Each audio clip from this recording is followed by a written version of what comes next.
জুমার দিন সপ্তাহের সেরা দিন। এই দিনের কিছু বিশেষ আমল আছে যা আমাদের জীবনে এনে দিতে পারে বরকত, নেকি আর মাফ।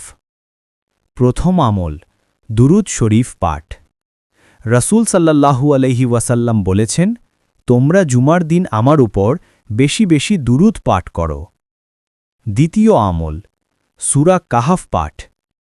রাসূল সাল্লাল্লাহু আলাইহি ওয়াসাল্লাম বলেছেন, যে ব্যক্তি জুমার দিন সূরা কাহাফ পড়বে তার পায়ের নিচ থেকে আকাশ পর্যন্ত এক নূর উদ্ভাসিত হবে। তৃতীয় আমল, গোসল ও পরিচ্ছন্নতা। জুমার নামাজের পূর্বে গোসল করা, সুন্দর পোশাক পরা ও মিসওয়াক করা সুন্নাত। এতে আল্লাহর নিকট প্রিয় হয়ে ওঠা যায়। চতুর্থ আমল, দোয়া। এই দিনে এমন এক সময় আছে যখন বান্দা যা চায় আল্লাহ তাআলা তা কবুল করেন। বিশেষ করে আসরের পর থেকে মাগরিবের আগে সময়টায় বেশি করে দোয়া করুন। পঞ্চম আমল, ইস্তেগফার। গুনাহ থেকে মুক্তির জন্য বলুন, আস্তাগফিরুল্লাহ রব্বি মিন কুল্লি জামবি ওয়া আতুবু ইলাইহ।